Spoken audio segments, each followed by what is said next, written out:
Seguimos com notícias de Brasília, porque a Câmara dos Deputados terminou nesta quinta-feira a aprovação do projeto sobre o homeschooling, a educação domiciliar de crianças. E sobre essa proposta, que segue agora para o Senado, vamos conversar com a deputada federal Luísa Canziani, do PSD do Paraná, que foi a relatora desse projeto de lei.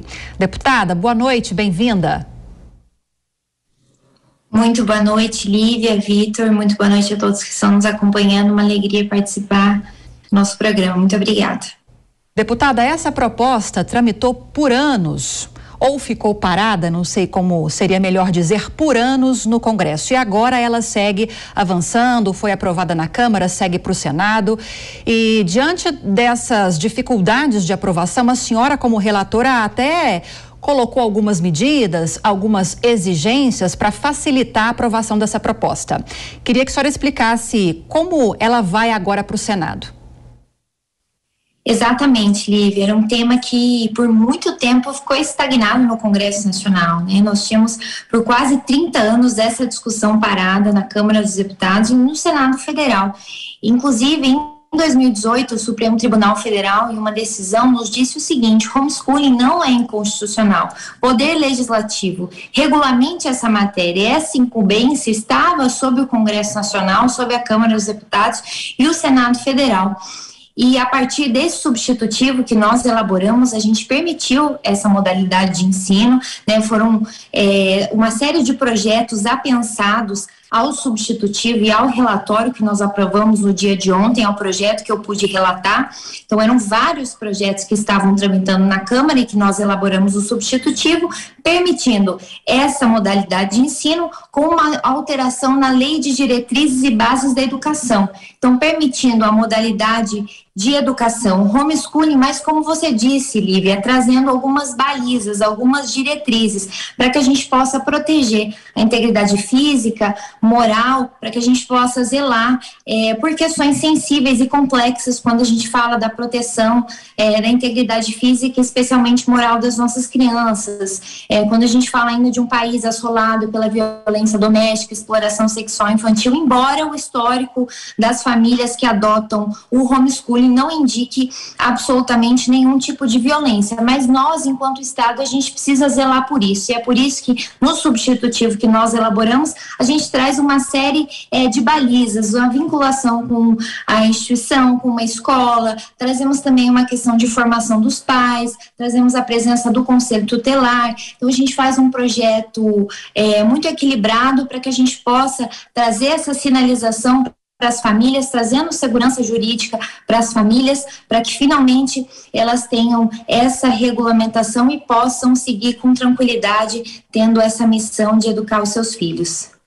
Agora, deputada, uma dúvida prática, é claro que tudo pode mudar, né? Esse é o texto aprovado na Câmara, vai ao Senado e ainda é possível que os senadores façam mudanças, mas da forma como foi aprovado na Câmara hoje o projeto, como é que ficou a questão das disciplinas que dependem mais do espaço físico das escolas, por exemplo, educação física, artes, música, eventualmente, como é que vai ser isso no homeschooling? Olha, Vitor, em relação à vinculação com a escola, o que nós colocamos no substitutivo? Essas famílias necessariamente deverão estar vinculadas a uma escola. Então, a família vai ter a liberdade para escolher qual escola ela vai querer se vincular.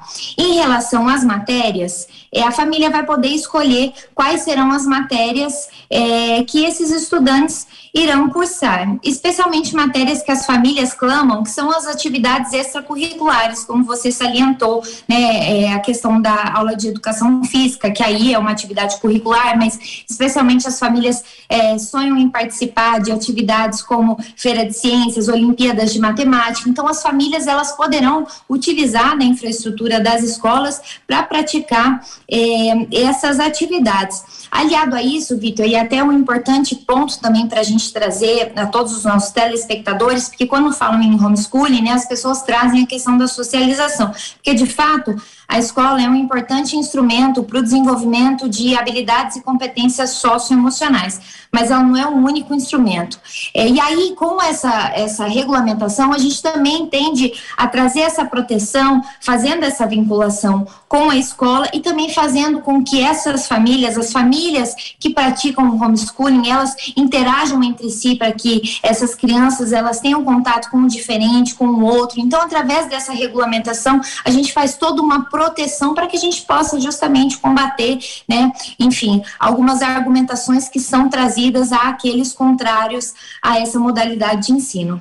Agora, deputada, esse projeto passando no Senado e sendo sancionado pelo presidente, de que forma essas crianças, esses estudantes que optarem através dos pais pelo homeschooling serão avaliados? E com que frequência também isso deve acontecer?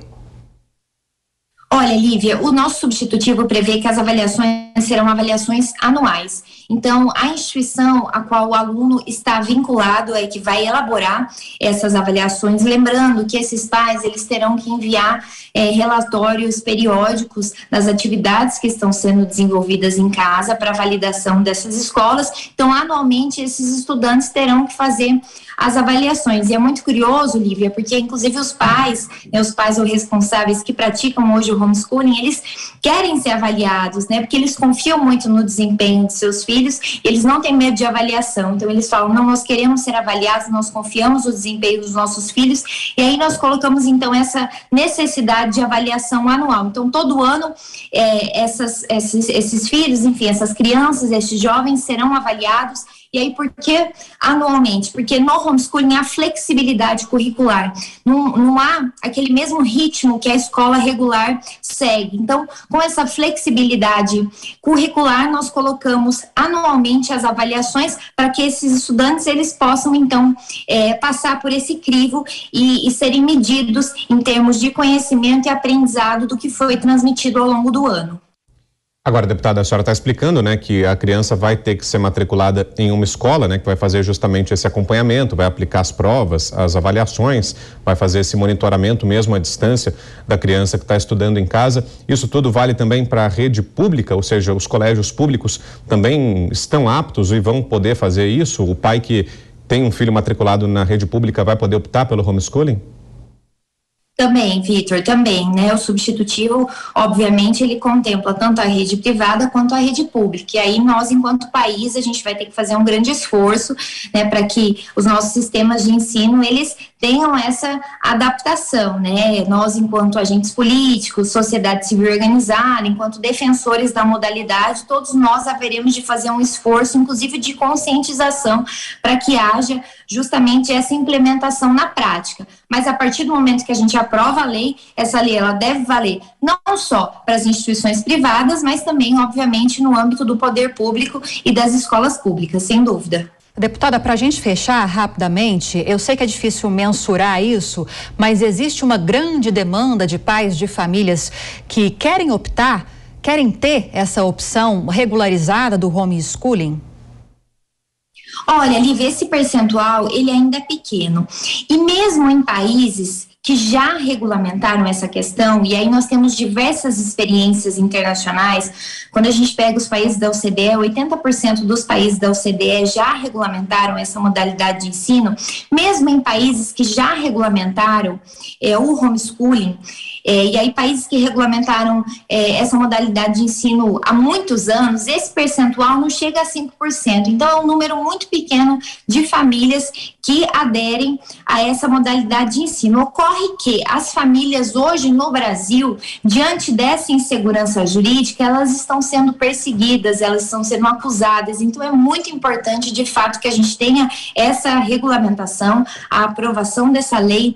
E Lívia, é importante a gente dizer que ninguém faz a opção do homeschooling, eu acredito muito nisso, que ninguém escolhe o homeschooling, nenhum pai, nenhuma mãe faz a opção do homeschooling por preguiça ou por capricho, sim por acreditar que de fato seja o melhor para os seus filhos. Então, com essa regulamentação, uma regulamentação sensata, né, com essa presença do Estado, a presença do Estado equilibrada, com essas balizas que nós estamos trazendo para a gente conseguir zelar pelo desenvolvimento pleno das nossas crianças, pela integridade física e moral das nossas crianças, a gente vai conseguir dar esse primeiro passo, né, que é permitir essa modalidade de educação no Brasil, para que a gente dê, em última instância, essa segurança jurídica e o direito à liberdade, ao pluralismo político, à liberdade, inclusive religiosa, a essas famílias.